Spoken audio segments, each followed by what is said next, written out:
Welcome to the channel, I'm SmileyFaceX, and today we're back doing another Broken Arrow guide. Today's guide is going to be on the best units for the US class and how to include them and use them for your decks.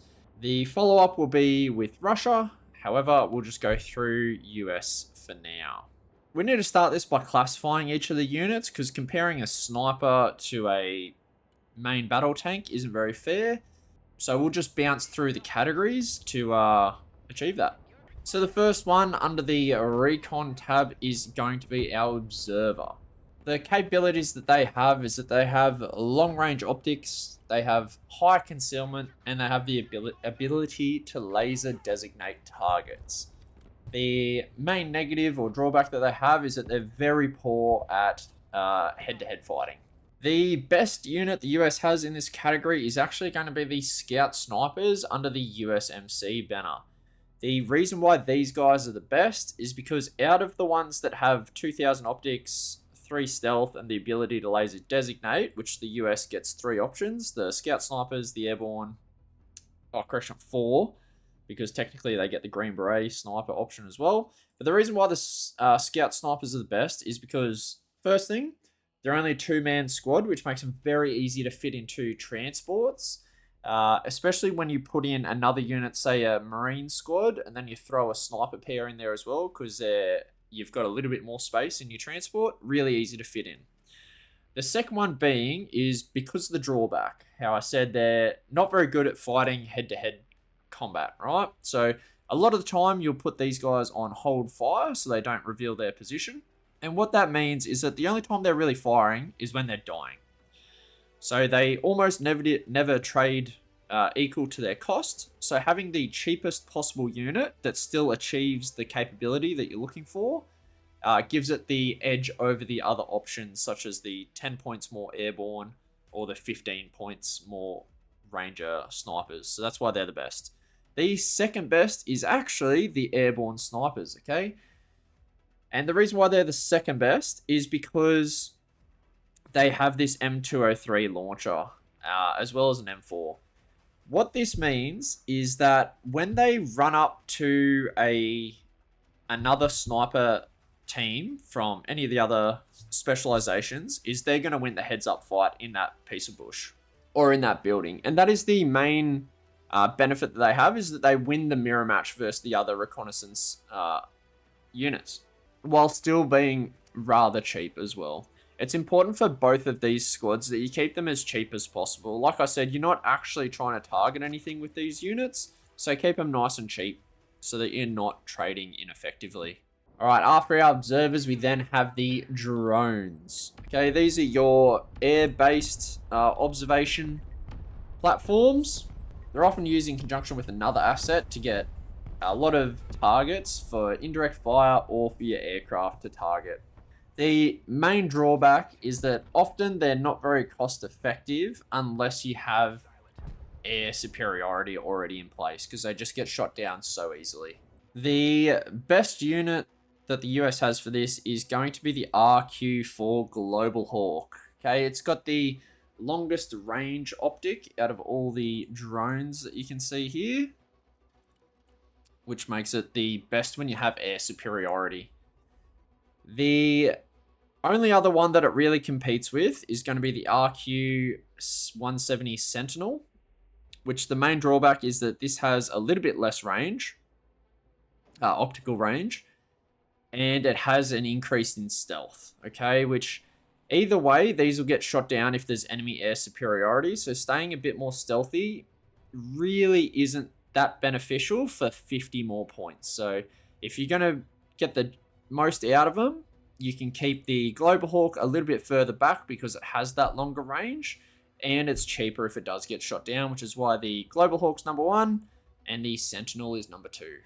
Moving on with our infantry tab. The first units that we're going to talk about, or the category of unit, is going to be our line infantry. Okay, these are our meat shields. They're just there to take a hit. Okay, they're at least a 7-man squad. They can beat all other specialized infantry and reconnaissance units in a straight-up fight, except for the anti-infantry ones, which we'll get to. They can destroy light armored vehicles due to their handheld rocket launchers. And they can deter heavy armored assets from coming into the area as well. They normally either don't have enough punch or don't have enough rounds to actually kill a heavily armored vehicle unless they get a very close range flank onto it with multiple squads. They are very hard to displace. And the main drawback is that they're normally limited to around that medium range. Around the 4 to 500 range is where these guys are at home. And they get outranged by quite a lot of things. The best line infantry that the US get is the Rangers on their standoff configuration. Okay, they still have a healthy squad member count, decent armor, and really good HP. The main thing that brings these guys above all the rest is that they are cheap. Only being $80 is a really good cost when you compare it to the other line infantry, such as troopers, airborne, and the Marines. It's the cheapest out of those. The mech riflemen are just garbage. Don't worry about them. So, although they're the cheapest, they have the most lethality out of all the line troops. Mainly in thanks to these SCAR HDMR rifles. Okay, they get 2 of them, which is huge. And if you didn't know, marksman rifles ignore cover to a certain degree. So sniper rifles ignore 100% of cover, and marksman rifles ignore 50% of cover. So you'll find in a building-to-building combat or across the forest in the bush, these guys will just mince all the other line infantry troops, and that's just a huge positive. They also get a Raws launcher, which is super nice. 6 rounds for that is pretty good. The second best, and this might be controversial, is the Marine squad on their standard configuration. The reason for the Marines being there is that these guys are the beefiest out of all the line infantry. They're not as lethal as some of the other ones, but as far as doing their job of holding the line, defending the point, and just being hard to take out, these guys top it. Mainly due to their squad size of 13 is just insane. They are pretty dangerous against vehicles as well because of the 6 launchers that they have. An honourable mention needs to go out to the airborne NGSWs. Okay, these guys are super potent, and they get a Moors launcher, which is the best one that the US can get. And they get the 2 light machine guns. And they recently just got buffed to have a 9-man squad over an 8-man squad as well. The airborne infantry spec super relies on this unit to just ground them. But if you're looking at it from a standpoint of what they do, they're not as lethal as the standoff rangers, and they're not as tanky as the Marines. They're kind of the in-between. And the main drawback is that they can be kind of tricky to use because not many people know this, but the M250s, you actually have to be stationary to utilize the 2 machine guns. So that makes it kind of tricky to push through building to building like you normally would with these guys, because when they're on the move, they lose a lot of their firepower. Whereas something like the standoff rangers, their Para, the M249 Para and their SCAR H, you don't have to be stationary to use them. So they can do their full effectiveness on the move, which is why the airborne are the honorable mention. Next up, we have our CQB units. These can be broken up into 2 kind of sub-categories of green roll being in vegetation or forest, and grey roll, which is your building-to-building clearers. They often have close range weaponry, so inside of 300 meters is normally their range. The green roll CQC units often have HE rocket launchers as well. The grey roll ones, however, so the building to building, they have flashbangs. They are supremely useful at killing infantry. However, they are pretty much useless against any other unit. They can against lightly armored targets with their HE launchers. Some of the green roll units can get flanks and get kills on some IFV, but for the most part, infantry only. And they can be rather tricky to close the distance to actually get within that 300 meter range to use all their weaponry. And they often take a hit getting there unless you're super reliant on smoke. The best unit in this class for the US is actually the Marine Raiders CQC. on their close quarters loadout, okay? When compared directly to Delta, which, spoilers, is the number 2 pick, okay, you can see the CQC are $100 cheaper, and in a heads-up fight in the forest, the Marine Raiders will win every time. This is mostly because of the HE launchers. These just rocket down the enemy, instantly, stun them, or instantly shock them to give them the advantage. Obviously, Delta Force are the grey roll, Marines are the green roll, because you can see the HE launcher versus the flashbangs. So, because the Marine Raiders don't actually have to enter the building with the other counterpart that they're trying to kill, they can get a lot more done with the rocket launchers from a safer distance, I guess you could say. Whereas the Delta Force, unless you're heavily reliant on smoke, you're often going to take a hit or two on the way to the building, and if they're actively microing their units away from each of the buildings, you can lose a lot of effectiveness out of the Delta Force. Whereas the Marine Raiders, you just need to get them within 300 meters, and they're just going to mince everything, which is why they're the number 1 pick.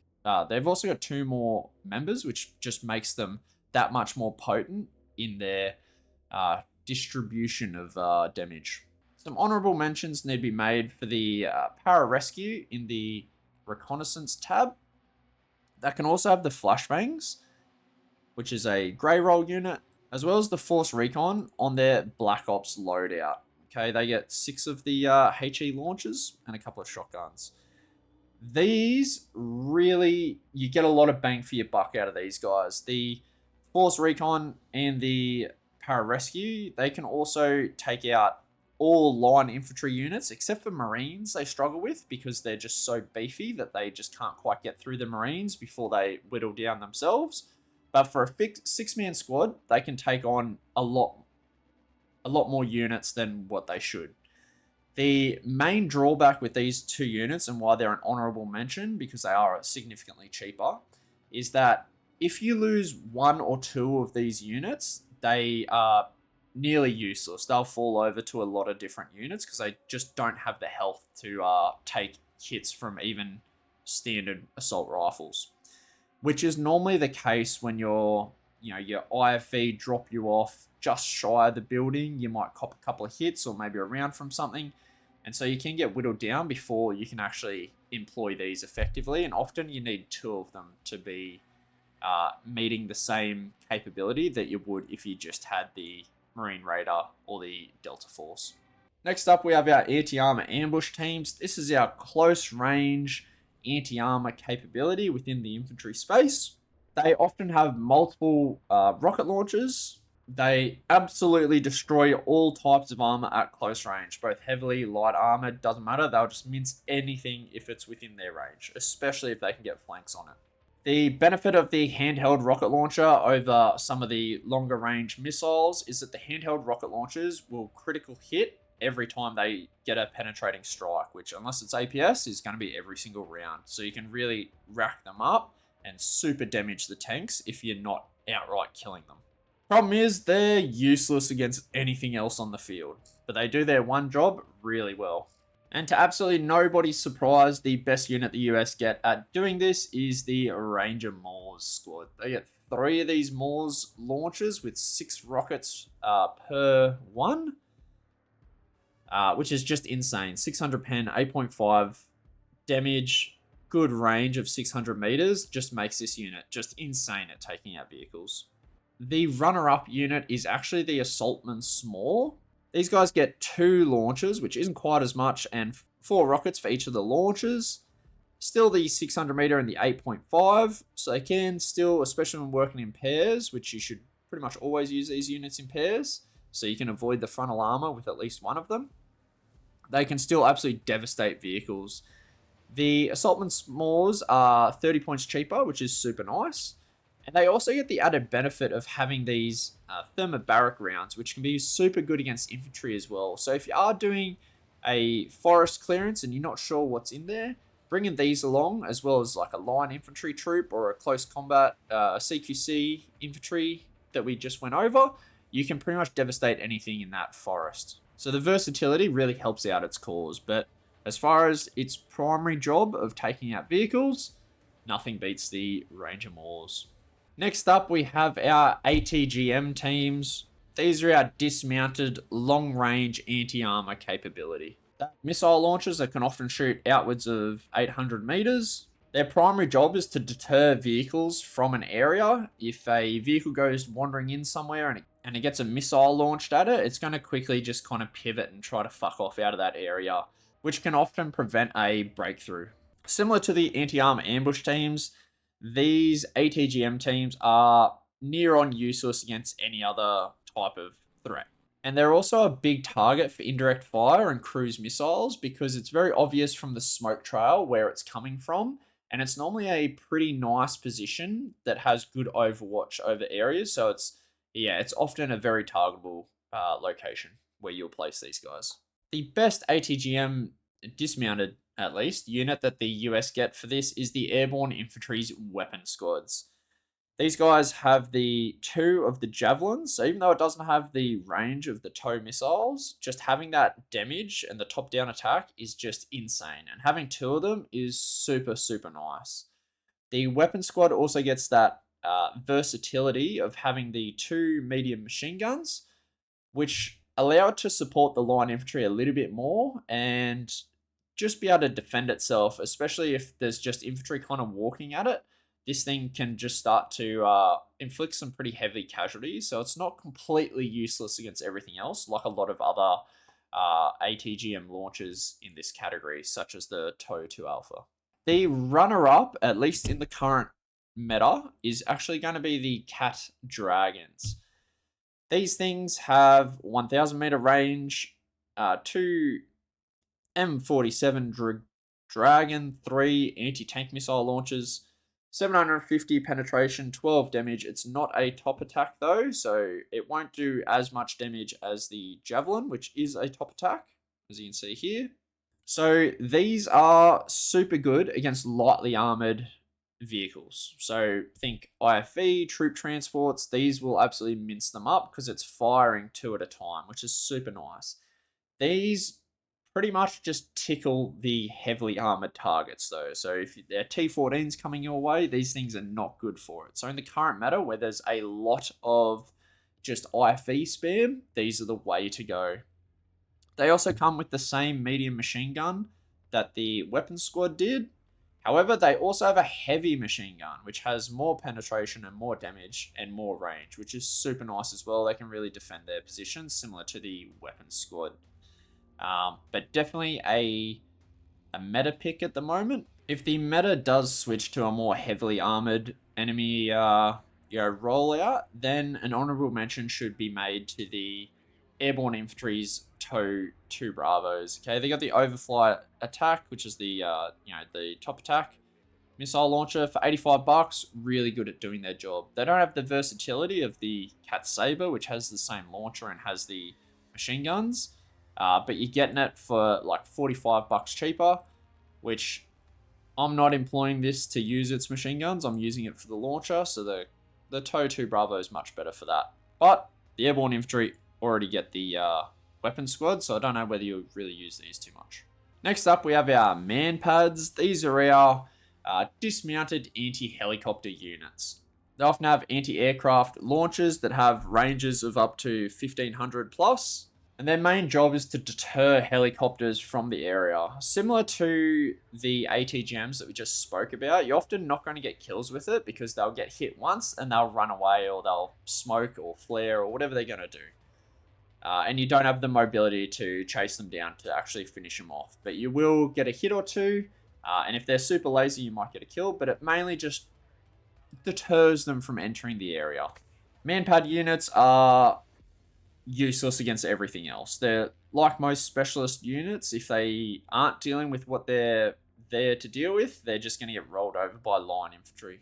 And similar to the ATGM teams, because you normally need to place the MANPAD teams in positions that have good line of sight, they can be a target for indirect fire and cruise missiles, especially because you can see where the smoke comes from. So it's rather obvious. The best unit that the US get for MANPADs is the Airborne Infantry Stinger teams. This is because they have 2 Stingers. you can surprise the enemy with a kill or two, because there's just a lot more launchers going at them than what is normal. The second best MANPAD unit is the Ranger Stinger team. That's because their Stinger, the FIM 92 Juliet Stinger, has 2,000 meters range, whereas most of the other Stingers have a range of 1,800. So they're just that little bit further range. But the Airborne Infantry Stinger team, they're the only one that get 2 launches, which is why they're by far and away the much better option. Should be worth noting, though, that the Ranger Stinger team is $10 cheaper, and it also gets 2 of these medium machine guns, which can support your infantry units as well. So keep that in mind. Okay, the last infantry category that we have is the support unit. So these assist the line infantry in doing their job of holding a point. They often have medium range weaponry, and they're very effective against infantry at the right ranges. They can harass other units depending on what other capability they have. However, they're rather weak at close combat. If a line infantry enters the, can get within their weapon range of these guys, they will often lose out.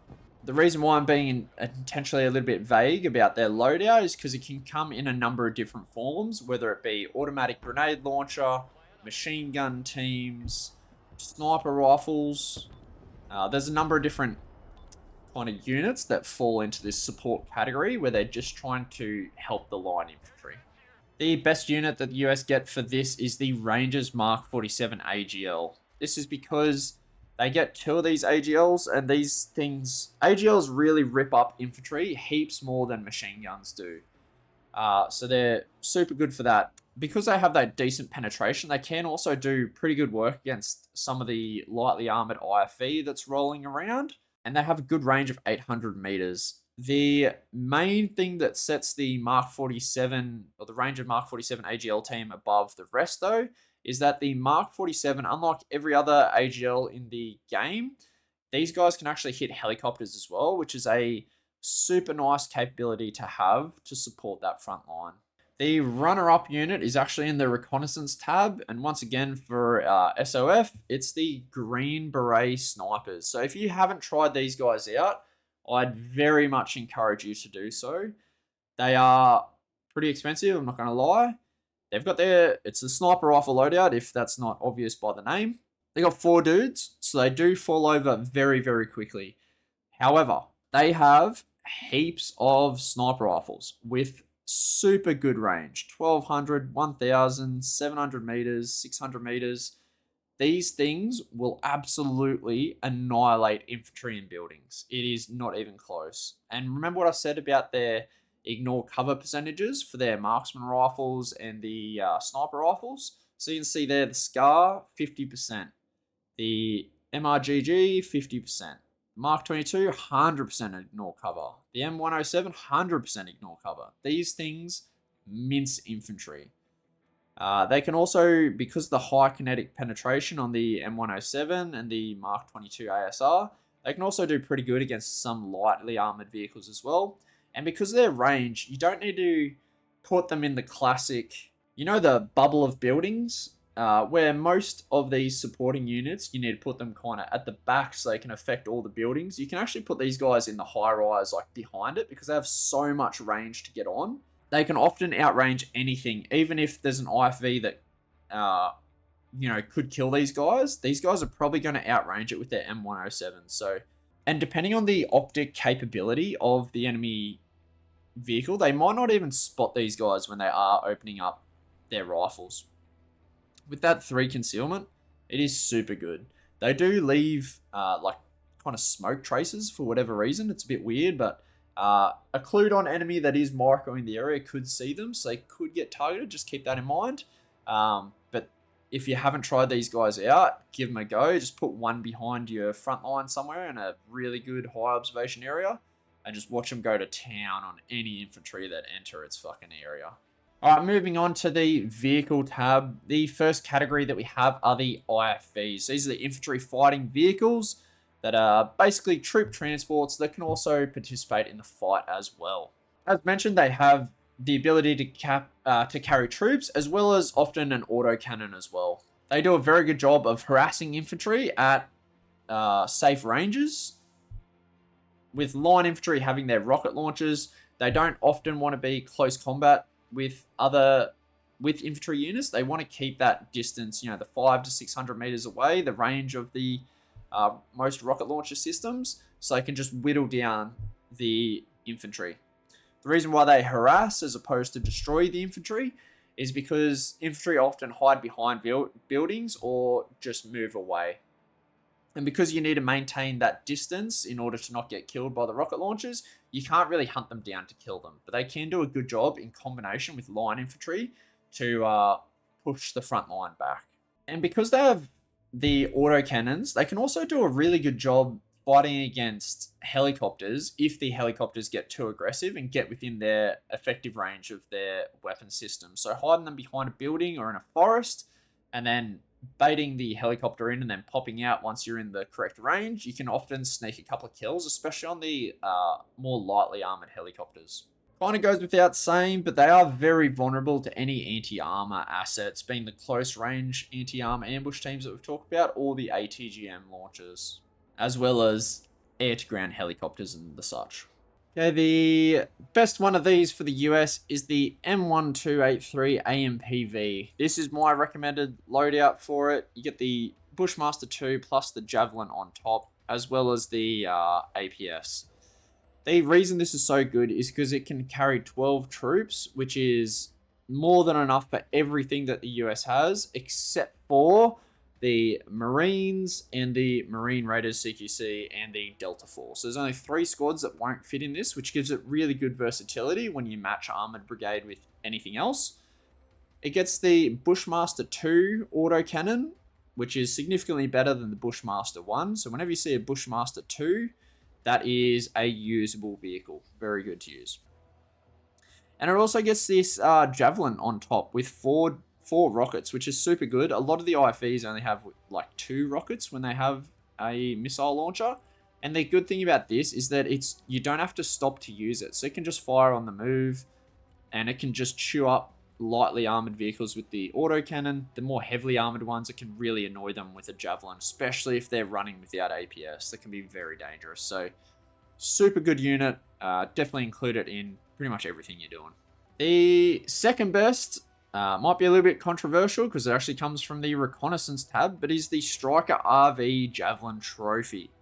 This is a little bit more expensive than the AMPV that you just saw, and only has a troop capacity of 6, which is pretty good for all the specialist units that you're going to be bringing out, not so much for your line infantry. Similar to the AMPV, it has a Bushmaster 2 cannon as well as its Javelin that can be fired on the move. The super good thing about this is that it has the ability to laser designate.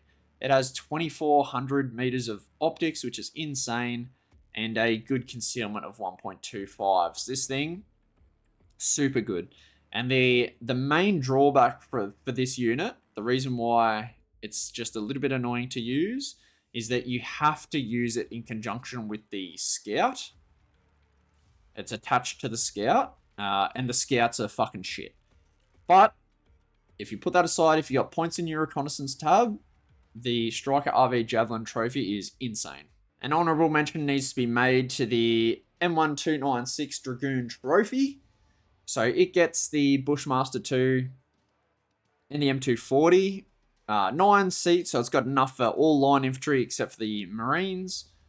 16 health is super nice, as well as some APS charges as well to keep it alive. I like to have my IFE be as tanky as possible because they're carrying infantry, and I don't want my infantry to get killed on the way there because I'm just losing 2 units for the cost of, 25 points. Just put the APS on it, be safe, get you guys to where they need to be. The main reason that the Dragoon Trophy is an honourable mention and not the number 2 slot over the Striker RV Trophy is that you don't get the Javelin launcher, which makes a hell of a difference, as well as the optics. So if you go to upgrade this thing, while you can get a Javelin, you lose the Bushmaster 2. Which the Bushmaster 2 is just so good, especially if you have multiple IFVs coming to the front, which is very common. You can put these either side of a tank or another IFV, and you'll get rear or flank shots onto their armor, and the Bushmaster 2 will absolutely mince them. If you've got an automatic grenade launcher or just these regular machine guns, you can't really do that. So the auto cannon is more important than the javelin, but having both is mint. Another honourable mention should be made to the M3A4 CFV, one of the Bradleys in the reconnaissance tab for the Armoured Brigade.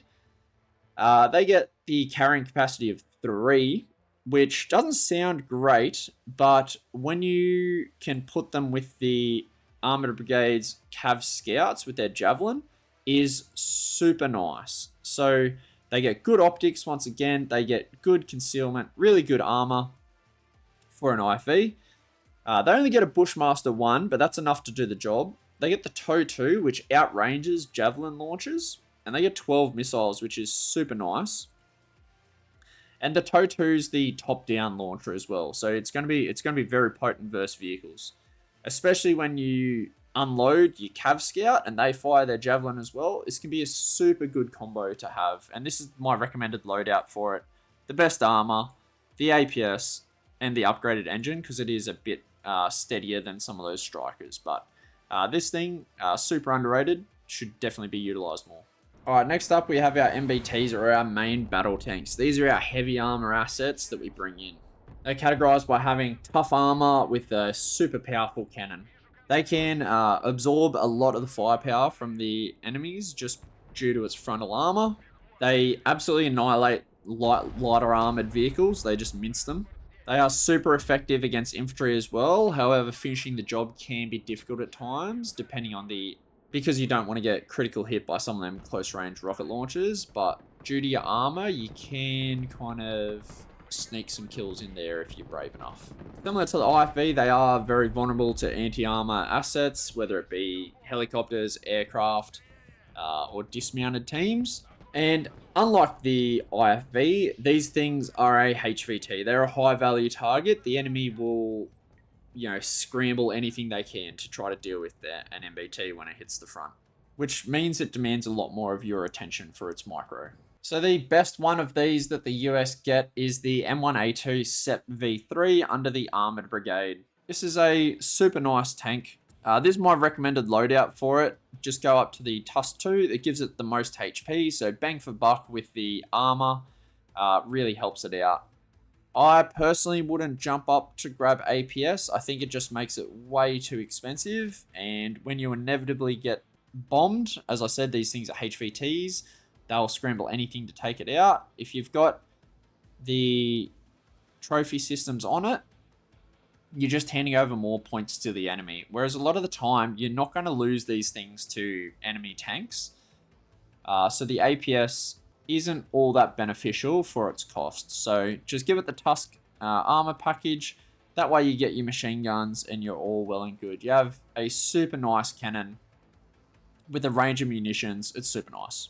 My runner-up is actually in the USMC tab, and it's the M1A1HC.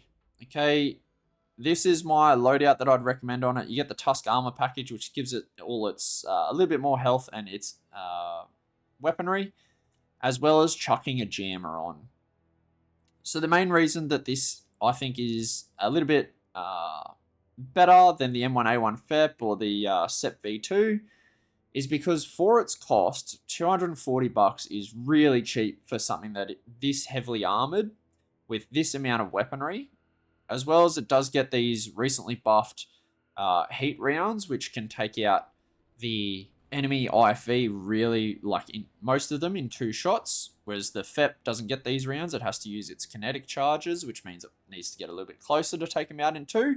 So for cheaper than all the other tanks that you can get the same one with a good serviceable cannon that's going to take out those light vehicles, all the machine guns, the heavy armor, but it also has the benefit of having this ECM on it as well. 30% ECM is insane, and it really increases its survivability. So while you might get a similar offensive capability from something like the SEP V2 with its machine guns with the Tusk or the Abrams, you don't get the survivability of having that ECM and you're the cheapest option out of all of them.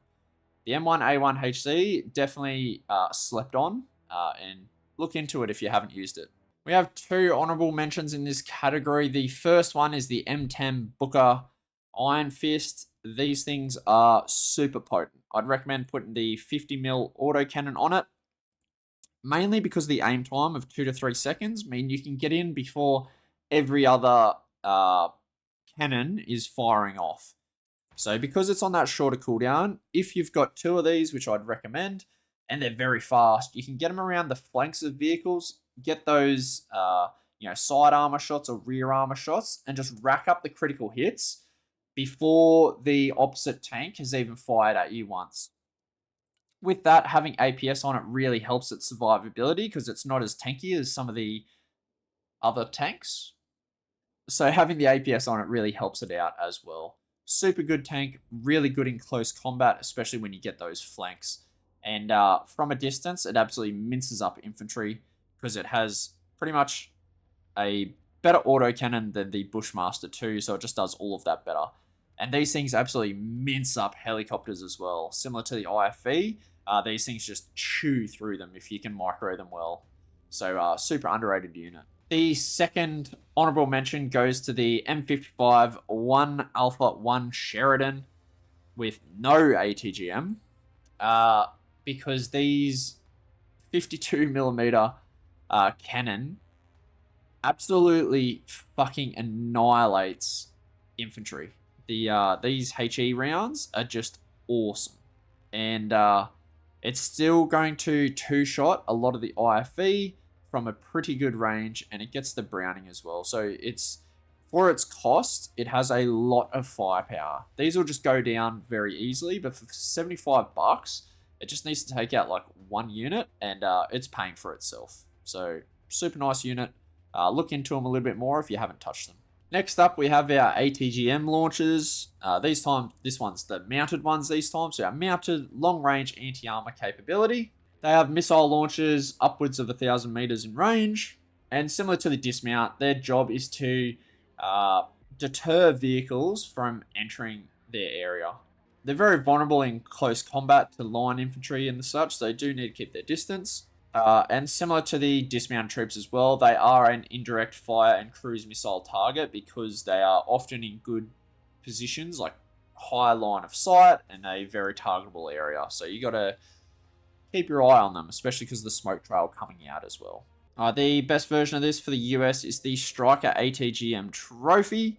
Having the overfly attack for the more heavily armored targets works really nice, especially if you're using like a Cat Dragon team, which are better against those lightly armored targets.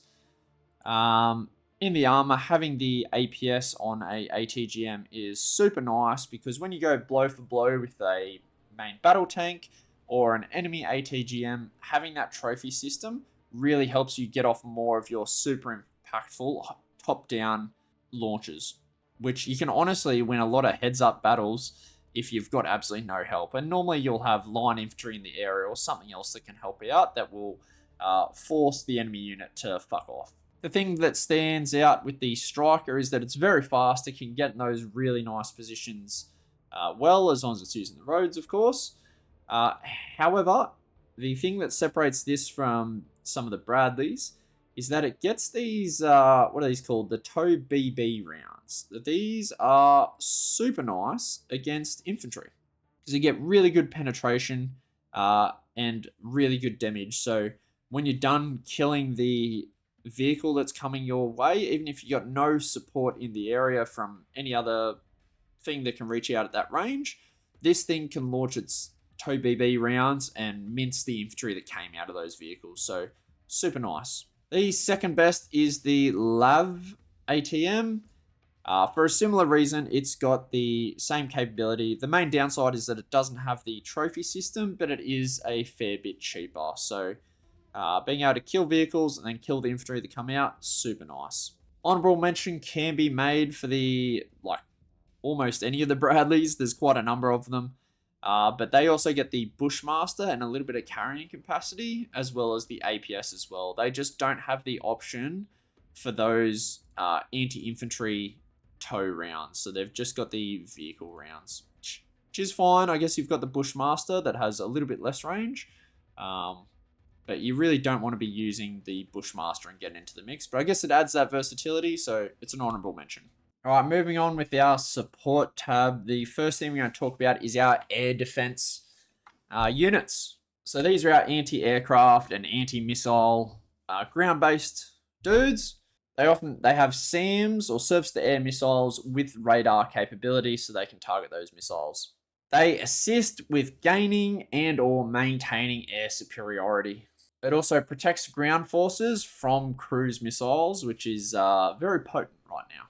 The main downside is that they are vulnerable to fucking everything. They are so weak, even light machine gun fire can often just kill these things outright very quickly. And similar to an MBT, they are a HVT, a high value target. These will be heavily targeted at all times if they ever get spotted. And they do leave smoke trails, so keep that in mind, and you might want to move it around a little bit more to make sure it can't get targeted. It can also be targeted even if it's not spotted by enemy anti-radiation missiles or SEAD aircraft, which we'll get into later. The best one of these that US get is the Patriot Pack 2, now under the USMC tab. It used to be under the Armored Brigade, but they've recently moved it. This is the configuration I would recommend you have it in. Have it on the 4 missiles, because 2 is just, you just spend too long resupplying this thing. So keep it up, keep it with the 4 missiles, with nothing else. The reason that this is the best, even though it only has 4 missiles, is that it has the magical 21 HP of damage. So these things can one-shot a lot of aircraft. If you have a look at just about anything, they've got 20 HP. So it can one-shot just about anything except for the more fucking troop transports or the, like the Thunderbolts that have a little bit of armor. But it'll mince 90% of aircraft. So super nice, really good range, awesome unit. And $200 is really cheap for something with this capability. The runner-up fills a slightly different job, and it is the Patriot Pack 3 MSE. This is $100 more expensive, so $300. And this is my recommended loadout for it. I would go up to the 12 missiles. It has a little bit less range and a little bit less damage, which means it doesn't one-shot things. But the benefit with this one that the Pack 2 does not get is, as you can see, the Pack 2 can shoot at 2 targets at once, which is really nice if there's multiple aircraft. However, really bad against missiles, okay, because it runs out of ammunition really quick.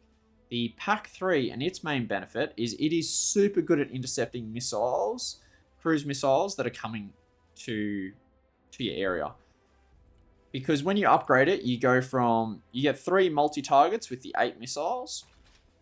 You still have 3 multi-targets with the 12, but now you can shoot 2 missiles per target. So now you're much better at taking out aircraft as well as missiles. Missiles only require 1, so that's where the multi-target comes in. Missiles per target, though, that's to take out aircraft as well as the missiles. So that's why the Pack 3 is the runner-up, but the Pack 2, to just get rid of the vehicles outright, or the aircraft outright, is the best option, because you're going to get a lot of points from destroying the aircraft. Even if the cruise missile does go through, because you're not as good as taking out the missiles, you're going to trade effectively with the Pack 2 for sure.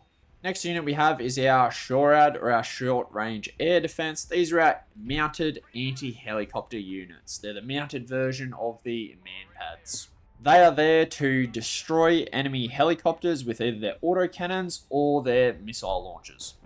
Most of them that have those autocannons can act as IFV in a pinch to take out some dismounted troops from a safe distance.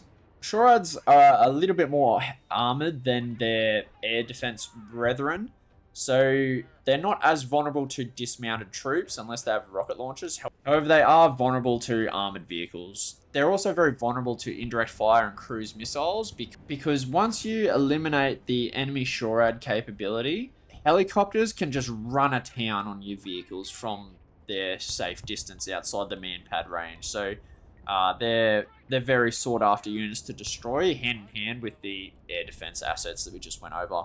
The best one of these is, funnily enough, the most expensive one, the Striker M SHORAD. It is 245, so that is heavy tank levels of cost, so you really have to protect it. This is the recommended loadout that I would utilize. So the two Hellfire HE missiles, which are a top attack missile, which is super nice, as well as going up and getting the trophy system. It is a significant cost of $60 for just getting 2 charges. And this thing does not have smoke, as you can see. But the benefit that makes this so good is it is the only SHORAD that the US get that has APS. So, especially against Russian helicopters that are much beefier than the US counterpart, is if a helicopter actually tries to fight a SHORAD, especially the Russian ones, they can actually win. It's a big risk because they often cost more, but they can win. However, if you have APS, you will always win that heads-up fight. When you're using other SHORAD systems, you might need to bring 2 of them out just to make sure, or make sure you have a sprinkle of MANPADs as well to support them.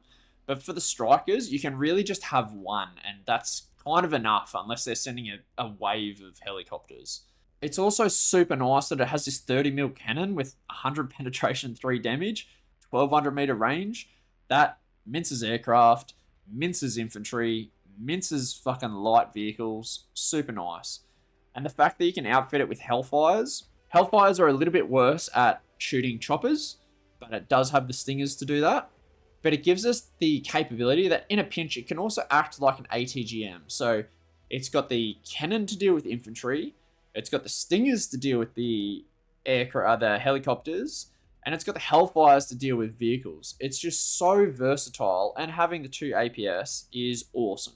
If 16 health means it's going to be at least a 2 hit for everything, so the survivability on this thing is awesome. It's phenomenal. The runner-up is the M6A4 M SHORAD. This is my recommended loadout for that is the Stingers, not the Hellfires, which we'll get into in a second. The Bust 3 armor to increase its survivability, as well as the upgraded engine, because without it, it is pretty slow, and you want to be able to catch up to those helicopters and engage them. The reason that you want Stingers on this and not the Hellfire, like on the SHORAD, is because when you switch to the Hellfire on this, you lose all Stinger capability. So Hellfires are a lot slower than Stingers, which means you can often lose the heads-up battle. And I think they just get dodged a lot more. That might be a placebo thing. And you only get 6 rounds, so you're just not as effective at taking out helicopters. You get the versatility, sure, but if you can't perform the primary function with which the Striker can, because it still gets its Stingers, it just doesn't get as many of them. The primary function is take out helicopters. So having the Stingers is a much better option for the Bradley version of it. But still super good. Still gets the 30mm cannon. Can still do a lot of stuff. Doesn't have APS. It gets its smoke in place. So again, you might have to use this as well as a MANPAD or potentially 2 of these things to really make sure that you're not losing those heads-up trades. All right, next up we have a very broad category. I thought about breaking this down more, but I thought it'd just be pretty unfair. So we're just going to lump them all together, and we're just going to classify it as the indirect capability. So indirect fire capability. So this includes your mortars, your howitzers, your artillery, your surface-launched cruise missiles, all of it. Yep, your MLRS, all of it. It all gets just bundled up into this one little grab. The main capability is that it can shoot over buildings and terrain, so you don't actually need line of sight. They soften targets for your other units to destroy them. So shocking them or just weakening them enough so that you can just quickly go in and finish them off before they get to their resupply point. By softening them up, if you have really good recon as well, you can use these to intentionally wound some pretty nice targets, and then watch for where they retreat back to and try to target the supply locations, which will super hamper their defense. The main thing it can destroy, though, are supplies. I would say they're the top priority. If you can stop the enemy's supply or their resupply capability. That just means that any damage you deal to the enemy, it is sticking. You're going to get a lot more kills if you target their supply. It also gets their air defense, hopefully if you have enough range, as well as their indirect fire units. You can just launch these at where the smoke comes from, and yeah, try to counter battery where the other ones are shooting from. That's your main targets for these, and if none of those targets are about, then you can also target them at frontline units, but they're often a lot more mobile, and you don't really get your bang for your buck. A number of them can also have a smoke capability, which is super nice for doing your deliberate attacks as well. Similar to an air defense asset, the indirect, pretty much all the indirect fire platforms are vulnerable to anything else. Vehicles, dismounts, anything, they'll pretty much just kill them without a second thought. There's a handful that you can fit out with, different armor and stuff like that. Not really worth doing, I don't think. And similar to the air defense, once again, these things are a HVT. The enemy will try to bomb this and target it with everything they can because it's such a force multiplier on the battlefield. The best one comes under the Armoured Brigade tab, and I'm sure it's no surprise to anyone. It is the M1299 Iron Thunder. Shooting out to 5,000 meters of range and being guided is just insane. This thing, if you've got any recon that can laser designate for it, this thing is just going to just destroy whatever you want it to destroy. It's super consistent because of that. And even when you're not laser designating, well, the 150 meters of accuracy is actually really good, even if you're shooting without a laser designation. So a super good unit that can really reach to those back air defense assets. However, you are paying for it, so keep that in mind. The second best option is still under Armoured Brigade. I don't know why the Armoured Brigade have such good fucking support tab, but anyway, is the M270 Alpha 2 GMLRS. Okay, that's a fucking mouthful. It's the 275 cost one. I prefer it on the HE warheads mode, so I can just blanket forest for the getting rid of infantry. Cluster's really good against vehicles, but normally you like to use aircraft against vehicles. I don't like to use these, so these are just to blanket something in front of me prior to an attack. The benefit that this thing has over some of the other options is that it has 6,000 meters of range, which is the best out of all the MLRS. It's not even really close. And 12 rockets is a healthy supply when compared to, say, the Strikers HIMARS system. They only get 6. So you need to bring in 2 of these to get the same effect, in which case you're really bringing in a lot of income into the battle. So 12 out of 1 launcher, super nice. And you can guide these on as well, which I wouldn't really use, to be honest. If I'm guiding something on, it's going to be for the Iron Thunders. This thing, like I said, is just going to blanket an area prior to an attack. There's a number of honorable mentions for the indirect fire tab. The first one is actually going to be back on the Iron Thunder. If you just roll it back 1 upgrade back to the Paladin, it comes significantly cheaper. And it gives you a couple of smokes as well, which can be super useful. You still maintain, you lose some range, but you gain the capability to have a couple of smokes. And you still have those guided munitions when you need them. So it's not a bad little wind back. If you need some points in your support tab, consider just winding that back and upgrade. Another one is in the Marines, the AAVP Catafe. This thing can just fucking annihilate infantry. It is rather close range, only 1,200 meters is really close. But it's one of the few units like this that the US get. So similar to the TOS or the Grads that the Russia get, this is one of the kind of answers in that regard for the US. And the last honorable mention actually comes in the vehicle tab. It is the fucking Abrams with the M-click, or the MIC-click, I should say. This is my preferred loadout with the AGL. Seeing it gets 2 charges, but these rockets just annihilate stuff. If you know things are hunkered down in a certain area, or they're building things up, it has a really good splash radius of 130 meters, so you can be pretty loose with it.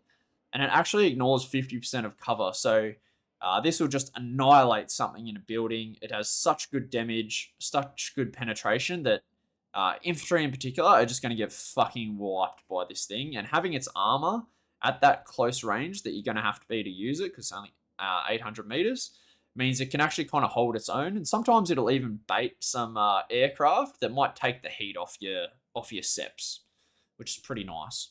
Moving on to our helicopter tab, and the first thing we're going to cover is the attack helicopters. So these are our anti-ground helicopters, the things that are going to be killing all the vehicles and chasing after them and shit like that.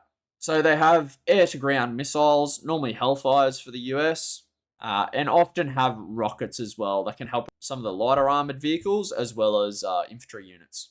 These things can quickly locate and destroy enemy recon assets by attack moving over forests. They can destroy any type of vehicle from a really nice long range distance, which is super good. They can destroy infantry within that like 1,000 meter range using a combination of their autocannon plus their rockets normally. They're highly mobile, so they can really swing around, especially if you've taken out their SHORAD and you've got the, that you're clear, you can swing these around. They can just mince up the battlefield. One of the downsides, as mentioned, is they're very vulnerable to MANPADs and SHORAD systems. As well as if you lose air superiority, they can get swooped by aircraft, and it's sometimes it's surprising how many aircraft have the ability to target helicopters as a throwaway capability. Like you're using it to bomb something, and you're like, oh, it's got a couple of 2,000 meter missiles. Like, let's just swoop that helicopter while we're going. So keep that in mind. It is good to maintain air superiority. The best one of these for the US is the AH-64 Echo Guardians for $295. This is my recommended loadout for it. It's got the 8 ATGM fire and forget missiles, which are kind of Hellfires. 32 rocket launchers, because 16 just kind of doesn't... It's not really enough to get the job done, and for $20 more, doubling it is pretty nice. As well as a ECM system, because buffing it from 15 up to 25. 25 is a pretty nice number that's going to, for something that already has pretty good armor and pretty good health, it's going to keep it alive a lot more, especially in combination with the JAGMs. The main difference between the JAGMs and the thing that sets it apart from all the other aircraft that have this capability is that the Hellfires have 1,900 meters of range, while the JAGMs punch out to 2,000. Similar with that, the dagger missiles or the dagger rockets that you're going to use mainly against infantry have a range of 1,400 meters, whereas most of the Hydras, which is on everything else, has 1,200. So you can just be at that safer distance with that better ECM, with that better offensive capability. You are paying for it. $300 is super expensive, but these things are insane. Second best option is still under the airborne tab. Well, one of the Apaches got moved around last patch, but yep, in this, it's the AH-64 Delta Apache, so the cheaper version, the cheaper one. This is my recommended loadout for it. 8 Hellfire missiles, 38 Hydra rockets, brings it to 220, which is really manageable. It pretty much only needs to take out like one decent vehicle, and it's paid for itself, which is really nice. The reason why this is number 2 over the, the Delta, which is the more expensive one, is because for $30 more on the longbow, what you're getting is better range, which you're never using this thing to scout, unless you're looking for enemy reconnaissance units, in which case 2,000 is plenty for that. You don't need the extra optic. And for whatever reason, on the more expensive one, you can't laser designate your Hellfires, and you lose 100 meters of range. So yeah, I don't really know why you would use the longbow when you have the Apache. It's just better. $30 cheaper, and you get a better capability. Yeah, not too sure on that one, but hey. The main difference is that its guidance system, okay? The difference between the two. So being semi-active on the Apache means that you need to have line of sight with it, with the target the entire time, which is normally fine. The more expensive longbow, it has terminal guidance, which is a little bit better, which means after a certain point, it's just going to hit the target no matter what, which I think for Hellfires is when it finally does that dip down, which, depending on where they smoke, isn't worth $30 more expensive and losing 100 meters of range and the ability to laser designate. So the Apache is just better. An honourable mention needs to be made to the RAH-66 Comanche. If I was using it, this is the loadout I would have. It has the 4 Hellfires, 14 Hydra rockets. The main benefit that this thing has going for it is significantly weaker, only having 10 armor and 12 health when compared to any of the Apaches that have 20 and 15. This thing's going to go down a lot quicker. Less missiles. However, it gets an insane stealth rating of 2.5, which is double anything else. What this means is that it's really good at flanking. So it's not very good at its main job of being an attack helicopter and, destroying all the targets straight in front of it that are fighting around the front line. But getting this thing on a flank or just bringing it in for a strike and then fucking it off can really surprise your opponent, especially when used on that. If you're flanking on it, insane unit. It's just way more fragile, so a little bit less reliable for its primary function. Next up, we have our QRF helicopter. These are a little bit different to the attack helicopters because they're often a lot cheaper with either an anti-ground or anti-helicopter capability, depending on what you need. So they're able to destroy either those ground units or those helicopters, depending on what loadout you have. They're best used in packs. And their main function is to stop the enemy breakthroughs or flanks that they are conducting. The downsides of these units is that they're often weak and unable to take a hit. The loadouts often lack versatility, so you'll see they can either take out helicopters or they can take out ground units, and that's all they can do. And because they're so fragile, they can also get defeated by ground units rather easily. So even normal rifle fire from line infantry can take these things out. So your main use case is the enemy's doing a push, you're bringing these things in, they're dealing with the push, and then you're returning them to base, you're refunding them, getting them off the place, because you're not going to stick them around to resupply. The best one is the AH-6 Killer Egg in the Special Operations Forces tab, run with either double Stingers or double Hellfire, whatever you need, whether you're targeting ground or whether you're more concerned about helicopters.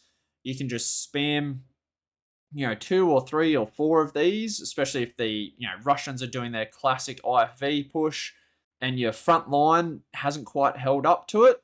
Having 1 or 2 of these hovering kind of just that little bit back can really just wipe that smile off their face. On the Stinger loadout, they can do a very similar thing. Another classic Russian tactic is to do the helicopter spam. Most of their helicopters cost anywhere from $230 to $300 because they're so beefy. Having a number of 75-point unit killer eggs come in and it doesn't matter if you lose all your killer eggs. You only need to take out like 1 or 2 Russian helicopters, and these things are paid for themselves. So super good. The next best is in the airborne infantry, the Kiowa Warriors, or the OH-58 Delta Kiowa Warriors, for the same thing. You can put Hellfires on them, or you can put the Stinger anti-air on them. They're just a little bit more expensive than the Killer Eggs, and you get the same armor. You do get a little bit of ECM, so they're a little bit better at fighting missile-guided stuff, but the Killer Eggs are just much more cost-efficient with their pricing. But the Kiowa's not far off it. Next, we have our transport helicopters. These are for our fast resupply. They often have the ability to carry ground troops and or sometimes supplies as well. As mentioned, they're much faster than ground resupply, so in a pinch, this is the go-to to quickly reinforce the front. Main downsides include that LZs can be easily spotted and targeted, which you need to be really careful of, especially if you're dropping supplies, because having those supplies get destroyed as soon as you drop them off is a big waste of points. So try to avoid dropping off supplies unless you're planning on moving them straight away with some other vehicle that you have in the area. They are very vulnerable to MANPADs and SHORADs once again. And if they go down, unlike ground transports, if transport helicopters go down, everything in them dies. Like there's no if, buts, or maybe, so you can lose quite a few points if you're pretty reckless with the units. Similar to the attack helicopters as well, they can get swooped if you lose air superiority. So this is most pertinent at the start of battle. If you're planning on doing an opening that revolves around helicopters, you better make sure that you're winning that air battle, because losing your whole initial deployment because you lost air superiority feels really bad. And these also classify as a HVT. The enemy will try everything to take these out. If there's other planes in the air and attack helicopters and one of these things, any kind of any asset is going to target this thing first, just because it's such a fucking meatball of points. The best one, probably goes with no surprise, is the MH-60X Silent Hawk.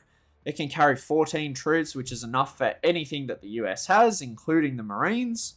And the huge benefit is that it has that 2.5 stealth rating, which means it can really, similar to the Comanche, it can really just sneak through where it needs to be and get a lot closer to the front if that's where you want it, or it can just deploy really quick. It's just, that stealth rating helps it get into position and makes it much less vulnerable to those MANPADs and SHORADs and stuff like that as well. So, super nice unit, and it's really cheap. The next best is the Chinook, or the MH49 Golf SOA. This is in the SOF tab once again. This is the setup I would have on it. I wouldn't upgrade anything, because if the machine guns are firing, you've done something wrong. And with something like this, with such a large carriage capacity, you're really not going to be dropping this thing off anywhere near the front, so you shouldn't need your ECM. So it's not really worth the $25 to invest in that, because if you're going to be risky, you're better off using Silent Hawks or something else. So $150, super nice. The main benefit that this has over the other Chinook is that for $10 more, you get more ECM and you get double the armor. So that just increases its survivability so much more. And when compared to the Osprey, it's the same thing. You're paying the same amount of money, but you're getting 5% more ECM, more capacity, a little bit slower, but, double the armor, which is the, survivability is super important for these transport helicopters. And an honorable mention needs to go to the MH60 Mike DAP, the Black Hawk. Okay, the reason that this is an honorable mention, and might be a fucking weird one, is it has a carrying capacity of 8 troops, and the Russians get a number of kind of similar variants of this.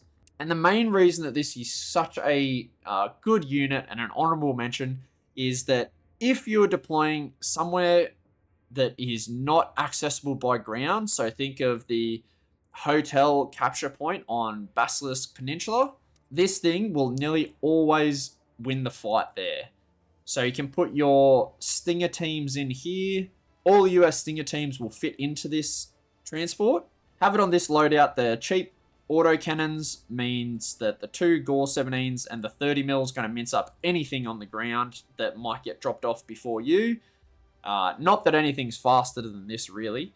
And having the Stingers on it, 4 of them over 2 pods, means that you're going to beat all other helicopter transports that come there. So if you send 2 of these with your Stinger teams in them, escorted by some Stinger killer eggs, or maybe an aircraft that has 2,000 meter range rockets that can hit helicopters, you are always going to get the first grab on that island, which is the most important thing of capturing that point. And if more maps get released where they have those isolated points, these things are just going to get more and more value from it. So I know the helicopter tab is really easy to fill up, especially if you're going SOF.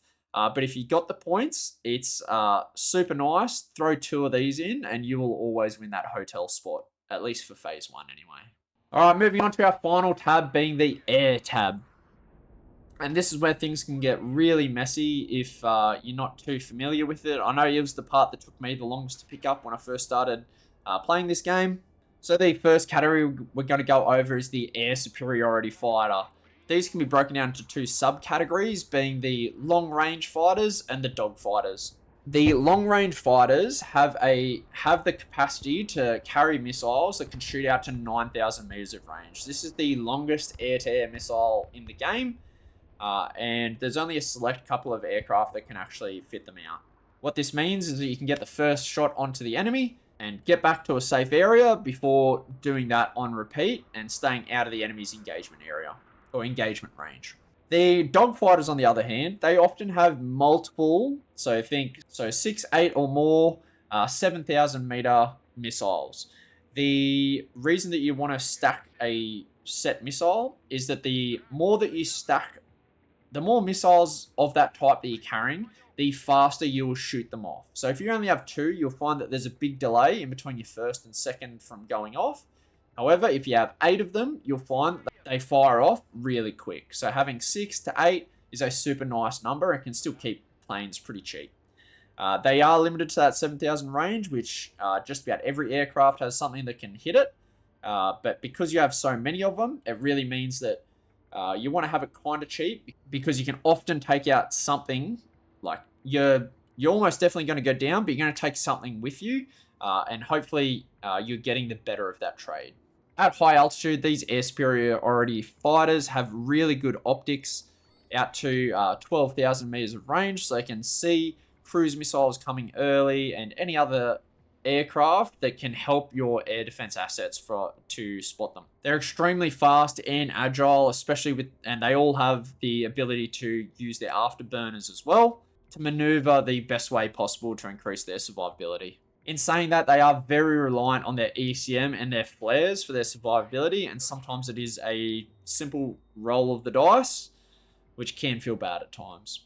They are vulnerable to air defense units, so the ground ones that we talked about, as well as other air superiority fighters. And additionally to that, depending on how much dancing there is in the air, you can run out of fuel rather easily if you don't have an aircraft that has additional fuel.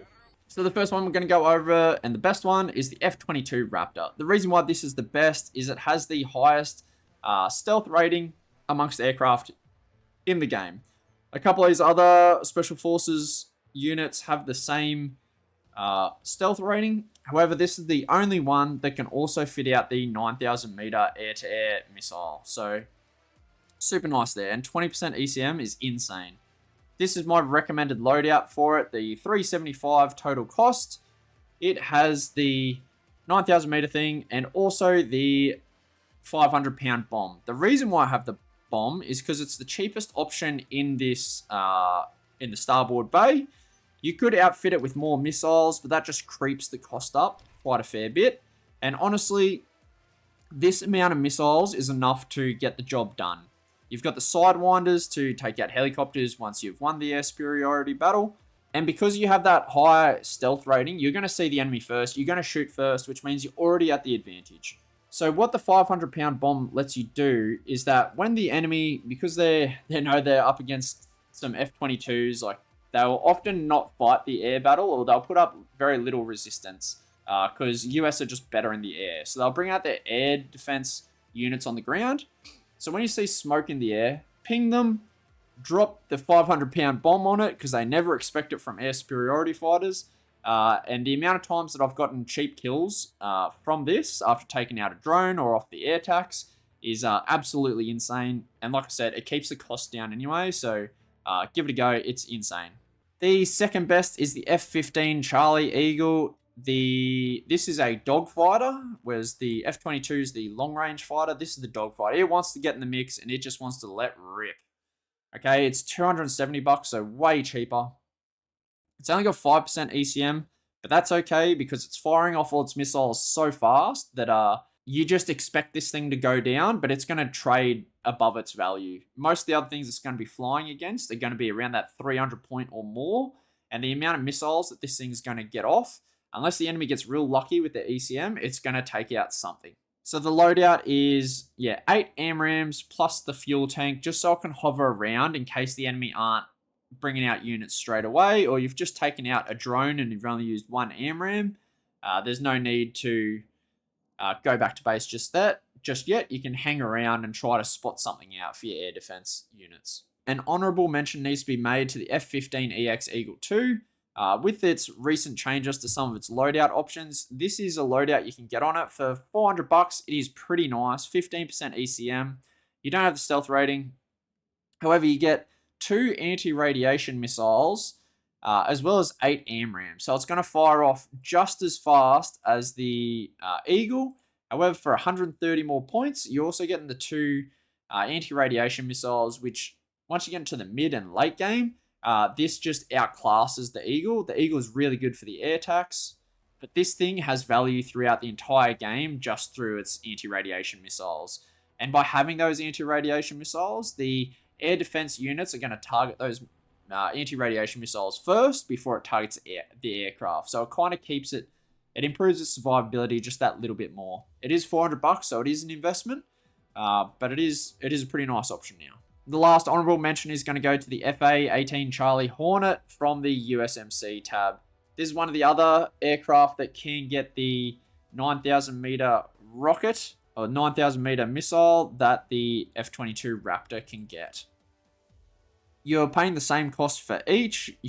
With the F-18, you're not getting the stealth rating, you're not getting the ECM, but you're getting a pretty similar loadout. The only difference is you can squeeze more AMRAMs onto this. So once you're done with your sniping, you can then get in the brawl and really make sure you eliminate something. But yeah, certainly another option for the US if you're playing the Marine spec. Next up, we have our air-to-ground aircraft. So this is another broad brush. It includes the strikers, the bombers, the cruise missile launchers. It's all wrapped up into the one. So the benefit of this category is that there's a variety of loadouts that you can do to fill whatever gaps you need, whether that's anti-vehicle, anti-infantry, long-range stuff. There's so many options for this air-to-ground category. It's insane. The main purpose of an air-to-ground asset is to take out enemy HVTs. So we've already gone through all the categories, so you know what the HVTs are. It's mainly the tanks, SHORADs, air defense, indirect assets. Similar to the air superiority fighters, these are very reliant on their ECM and flares for their survivability. However, these get into the mix a lot more, and so they're a lot more targeted than what the air superiority fighters are. One of the huge downsides is they can be destroyed before they release their payload. The only exemption to this is the cruise missile launchers. They're nearly always going to get their payload off prior to their destruction or return to base. They are vulnerable to enemy air defense and air superiority fighters. No shit. The best one that the US gets, depending on whether you're after a strike or a bomber or a cruise missile or whatever, but all of them considered, I think the best one is the F-15 Echo Strike Eagle here. For 330 points, this loadout is awesome. You get 10% ECM, which isn't too bad.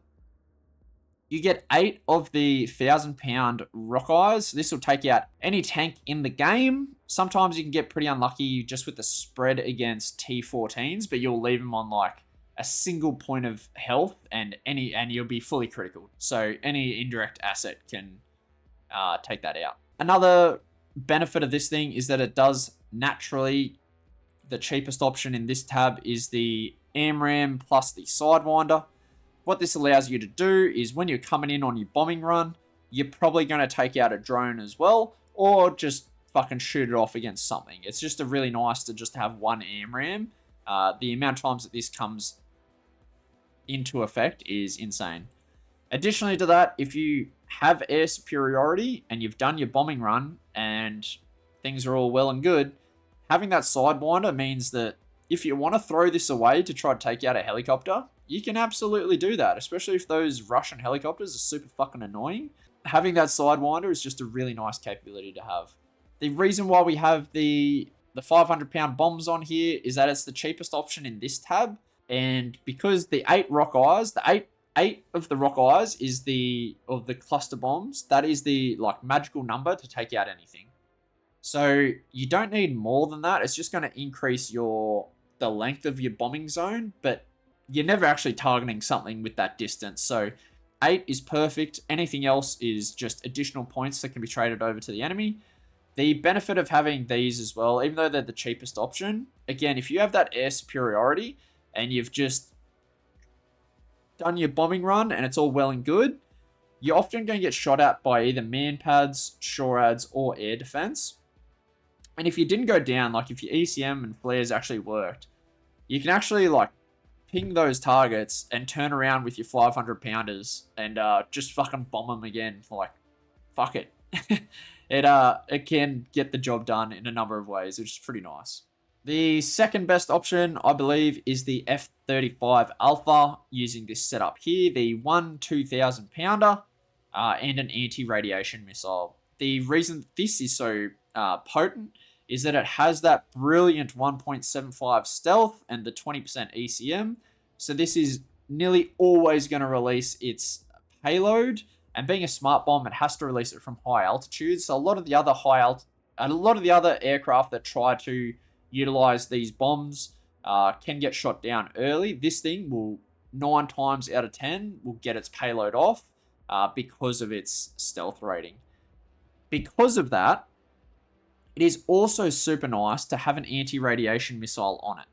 So what this does is, one, it takes the heat away from the F-35. They're going to try to target the missile first.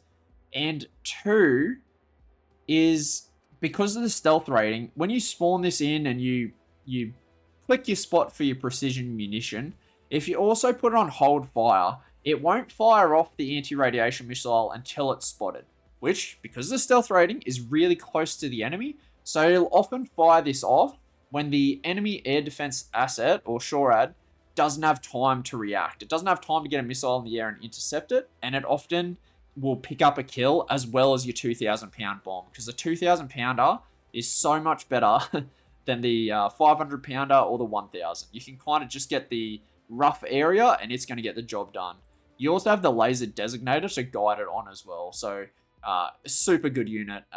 Definitely include them in your deck. An honorable mention needs to be made to the F-16 Charlie Fighting Falcon in the Striker Cav Regiment tab. Using this loadout here, the 2 fuel tanks being the cheapest option, 6 of the Mavericks, 2 of the AMRAAMs, and the ECM. The ECM's because it doesn't get any naturally, so it just needs something. Having the AMRAAMs, the first thing, it's the cheapest option, and like I said, it allows you to take out those pesky drones, which is really nice. And the 6 Mavericks are really good at taking out those IFV columns that are all prevalent in today's meta. So the reason that you need that ECM is because when you do a strafing run, which is how you release all these Mavericks, is that the aircraft pops into high altitude, so it can get spotted and targeted rather easily. So having that ECM is super needed. But super good if you have good eyes on the enemy's resupply column, and you can see they're bringing in a number of IFV or MBTs or whatever armored assets are on the ground. You can just do a strafing run over the top of them, and these things will just devastate all of them. Alright, the last category that we have is the SEED, or the Suppression of Enemy Air Defense. Okay, these are your anti-active radar aircraft. So any of those air defense or SHORADs that have their radars on, anti-radiation missiles will automatically fire off and just home in on that radar target. This forces the enemy to lose their air defense assets or turn off their radars. Either way, it's a win for you. It's super good to use in conjunction with other air assets. So if you're planning a bombing run or a nuke or anything like that, it increases the likelihood of getting that payload off if you send out one of these first to make sure those radars are off. The main downside or drawbacks of the SEED is that they're very vulnerable to enemy air defense and air superiority fighters still, even with their radars turned off. Sometimes these can still get done by them. Once they turn around, if they turn them back on, super annoying to deal with. And if the enemy have a really good air defense net, so if each player is using their air defense, has their air defense unit with their radar on, as well as some kind of SHORAD or PIVAD to protect it from missiles, these things can really struggle to penetrate some of those shields, which is where you need to look at more of your bombing aircraft to get the job done in those. But if you can get a couple of kills and start to penetrate that net, then it's super effective. This might be controversial, but I think the best one that the US get is the EA-6 Bravo Prowler on the USMC. You get 4 anti-radiation missiles for the cheap old cost of 240.